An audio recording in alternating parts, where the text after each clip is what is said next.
The first time I did not answer him, I was 24, and I was standing at the kitchen window watching the last light go out of a February field. There was a kettle on the stove that had already whistled twice. There was a lamp on the table with the wick trimmed too low, so the flame kept guttering sideways like it was trying to lie down. There was a plate of cold ham on the counter that I had cut too thick because my hands had been shaking for reasons I could not yet name. He asked me a question from behind me. A small one, an ordinary one. The kind of question a husband asks a wife at the end of a long day, I couldn't. And I did not answer. I did not turn around. I did not shake my head. I simply kept my eyes on the seam where the sky met the snow. And I let the silence come in the way I'd watched silence come into 100 other rooms in my life, and I felt for the first time what it was like to be on the other side of that silence. I felt the temperature of the kitchen drop 3 degrees. I felt the shape of what was about to happen the way you feel a storm coming through a window sash. And I stayed there anyway, because I had already learned that winter what Amish husbands do to wives who stop answering. I had learned it the way Amish women always learn things quietly, sideways, too late to leave without paying. My name is Martha. This is the Amish Stories, the channel where I tell you the stories the buggies never carry back down the lane. I grew up old order Amish in Holmes County, Ohio, on a farm at the end of a dirt road that had no name on any map that mattered. I was married at 19, and I left at 26. And there are 7 years between those two numbers that I am still, all these years later, learning how to put into sentences. If this is the kind of story you have been looking for, the kind that does not shout, the kind that lets you sit in the room with me, go ahead and subscribe and hit the little like button because it tells the algorithm that quiet stories are worth caring too. And tell me in the comments, before we go further, have you ever been taught in words or in weather that a woman's silence was the price of her belonging? Tell me where you are watching from. Tell me what your mother taught you about a woman's yes and a woman's no. I read every single one of your comments. I mean that. It is one of the things I do now that I could not do then. Here's the thing about the Ordnung, the code we lived by. It is not written down. It is not printed and bound and passed hand to hand. It lives in the air of a house. It lives in the way your mother's back stiffens when the bishop's wife pulls into the drive. It lives in what a father does not say at supper. It is a law you learn the way you learn the smell of wood smoke or the sound of your own horse in the barn, by living inside it long enough that you forget there is any other kind of air. Above the Ordnung sits the bishop. Above the bishop sits God. Below the bishop sits the husband. Below the husband sits the wife. Below the wife sit the children, and below the children sits the ground you will one day be buried in a plain pine box, in a dress you sewed yourself. That is the hierarchy.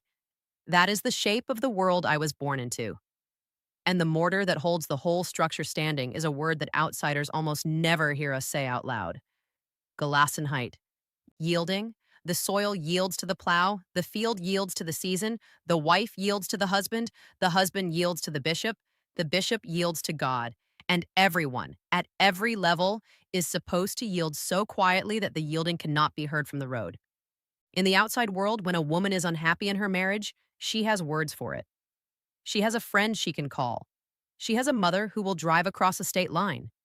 She has, if she is very lucky, a therapist and a bank account and a door that opens onto a street with her own name on the mailbox. In my community, a woman who was unhappy in her marriage had a garden. She had a quilt frame. She had a pantry to organize. She had, if she was very lucky, a sister who understood without asking, and a proverb she could repeat to herself while she was scrubbing the floor. A wife who lets the cold in cannot complain when the house freezes. Everyone knows, no one says. That was the rule that governed everything else. There was no official name for what began happening to me the winter I was 24, but it existed the way many things in Amish life exist. Without a name, without a signature, without a witness who would ever admit to seeing it. My husband's name was Jonas. I want you to hear that name and understand something before I go any further. Jonas was not a monster. I need to say that now, at the beginning, because I am going to tell you what he did, and I know how it will sound in a language that does not have our weather in it. Jonas was a man raised inside the same silence I was raised inside. He was 22 when we married, and I was 19, And we had known each other since we were children in the same church district, singing from the same Ausbund, sitting on opposite sides of the same barn during services. He courted me the way Amish boys court Amish girls. He walked me home from a Sunday singing on a night when the fireflies were out over the hayfield. And he did not say much, and what he said was gentle. He was a good farmer. He kept his tools oiled. He was kind to his horses. When my father asked what kind of man he was, my father said only, "He is a man who finishes what he starts." In our world, that was the highest praise a man could receive. We were married on a Thursday in late October, when the walnut leaves had already gone. There were nearly 300 guests. There were 4 hours of preaching.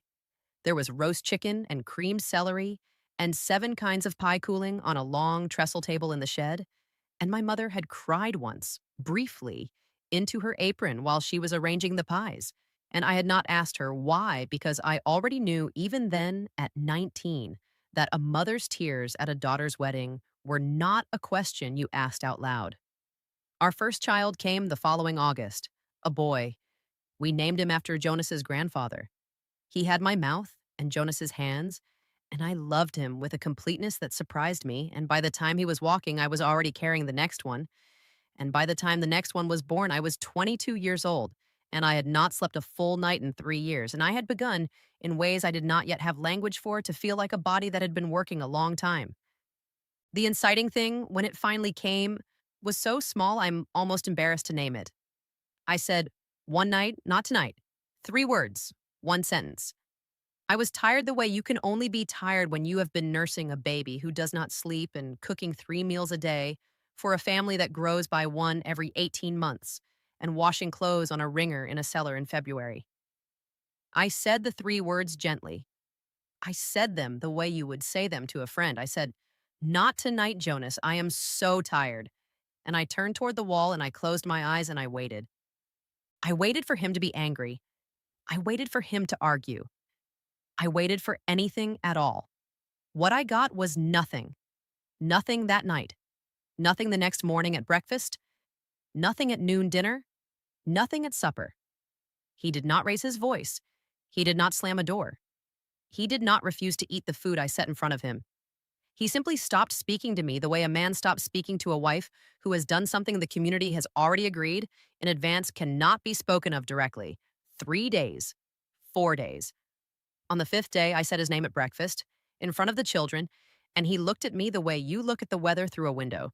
Polite, distant, unconcerned with what it was doing on the other side of the glass. That was tier 1. That was the first temperature drop. That was the beginning of what I now know is called, in the outside world, coercive control, but what we called, when we called it anything, simply the way of things. On the 7th day, my mother came. She came in the middle of a Tuesday morning, which was not her way. She did not ask why I looked the way I looked. She sat down at my kitchen table and she took the peas I was shelling out of my hands and she began to shell them herself. And while she shelled, she said, without looking at me, "A wife who lets the cold in cannot complain when the house freezes, Martha. A house needs its warmth." She said it the way she would have said it about the weather she kept shelling. She did not stay for coffee. When she left, the bowl was full of peas, and I was crying into the sink. And I understood that a message had been delivered and that my mother had been sent to deliver it, and that she had cried, herself, on the buggy ride over because she loved me and she also could not save me, and both of those things were true at the same time. Then came the sister-in-law with a plate of chouflé pie and a long, slow conversation about a woman 2 districts over whose husband had, quote, grown tired. Then came the bishop's wife, unannounced, on a Thursday, with a length of blue fabric she said she had been meaning to bring by, and she sat in my front room and she looked at my children and she said gently, "Children need a peaceful house, Martha. A peaceful house is a mother's work." Then came the quilting frolic at Rebecca Zook's, where an older woman named Lydia Miller, who was 68 then, and had buried 2 husbands and 1 baby, and had hands like leather from 70 winters of gardens, sat down beside me on the bench and did not look at me and threaded her needle 3 times before she spoke. She said, and I remember this the way you remember the exact shape of a bruise. She said, "They do not hit us, Martha. That is not our way. What they do is harder." She kept her eyes on the quilt. She pulled the thread through and pulled it taut. She said, "The cold can stay in a house for a very long time, longer than a man's arm ever could. I have watched it. I have watched women grow old inside that cold." She did not say anything else. She stood up after a while and she went to help with the coffee. And she did not sit beside me again that day. And 3 months later, she died in her sleep on a March night. And I went to her funeral, and I stood at the back of the barn, and I understood that she had given me something before she went. She had given me a sentence. She had given me the sentence I had needed since I was 19 years old, and no one had ever said it out loud to me before. If you have stayed with me this far, thank you. I know these stories are not the easy kind. I know they ask something of you. If they are giving you something back, subscribe to the channel, because there is so much more I have not yet said, and the algorithm listens for the quiet ones only when you tell it to. And tell me in the comments, have you ever had a Lydia? Have you ever had one older woman in one room on one afternoon tell you sideways the thing no one had been willing to tell you straight? The bishop came in the 11th week. He came on a Sunday afternoon, which is how bishops come, after the service in the good light with the whole community already told. He sat in my front room in the good chair. There was a slice of apple pie on the windowsill behind him that my mother-in-law had brought over that morning, and the steam had long since stopped rising off it, and I remember staring at that pie the whole time he spoke, because if I stared at the pie, I did not have to look at his beard. He did not raise his voice.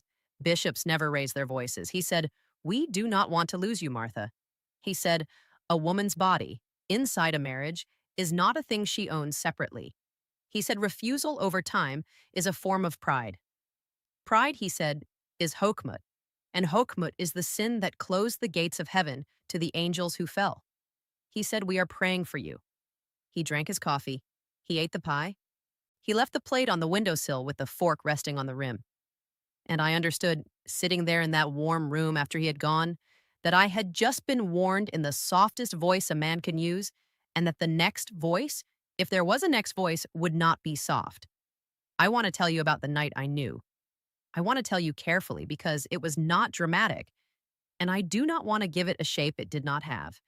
It was a Tuesday in late March. There had been a thaw and then another freeze, and the yard was that ugly gray-brown that Ohio yards get before spring finally decides. I was hanging laundry on the porch line because the cellar line was full. I had hung 4 of Jonas's shirts in a row, and I was reaching into the basket for the 5th, and I stopped. I stopped with my hand in the basket.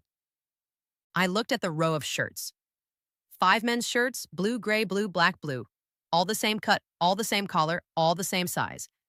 And I understood, without any drama at all, that I had been hanging that same row of shirts every Monday and every Thursday for 6 years, and that if nothing changed, I would hang that same row of shirts every Monday and every Thursday for another 40 years.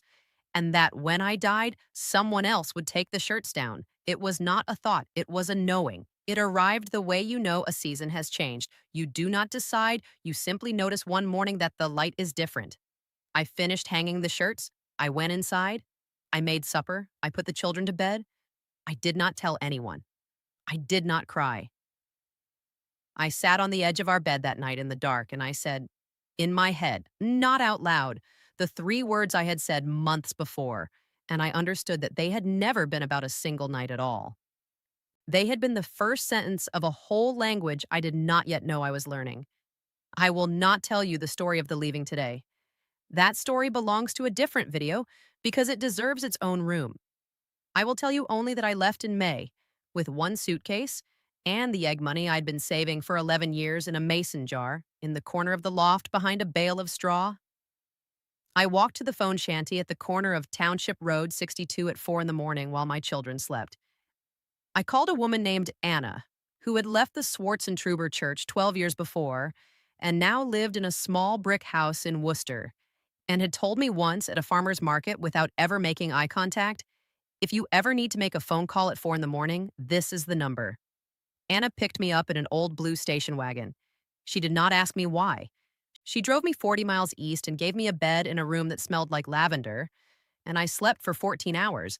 And when I woke up, I was, for the first time in my adult life, in a room where no one knew where I was. The shunning came, of course. It came the way a shunning always comes. Through the mail, through the returned letters, through the phone calls that rang into rooms no one would enter. My mother wrote to me once. Her letter came back to me 6 months later with a note in my father's handwriting. She is not to write again. And I put that letter in a box, and I did not open the box for 4 years. I saw my mother one more time from across a parking lot in Berlin, Ohio, in the fall of the second year. She was coming out of the bulk food store. She saw me. She looked at me for exactly the length of time it takes a woman to draw one breath. And then she turned her head and got into her sister's buggy and did not turn back. My father, when I saw him at a distance at a farmer's market some years later, looked through me the way you look through a window that is not clean, like I was made of glass, like the light was going through me and landing on something behind. I do not blame them. I need you to hear me say that. They were doing what they had been taught by the only people who had ever taught them anything was the thing that would save my soul. Their grief for me was real. Their love for me did not stop. It simply had to be carried in a way I could not receive, because to receive it, I would have had to walk back into the house that had frozen me out, and I could not do that, and they could not come out of it. And so we stood on either side of a door that was not technically locked, and neither of us could open it. And that is a kind of grief the outside world does not have very good words for either. The therapist came in the third year. Her name was Diane. She had a small office on the second floor of a building above a coffee shop in Akron.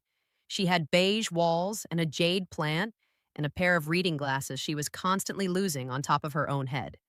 She was maybe 5'2". She was patient the way a woman is patient when she has decided, professionally, that patience is a form of love. And in the second month, on a Wednesday afternoon when the light was coming in her window sideways, she said to me the sentence that finally gave shape to 7 years of my life.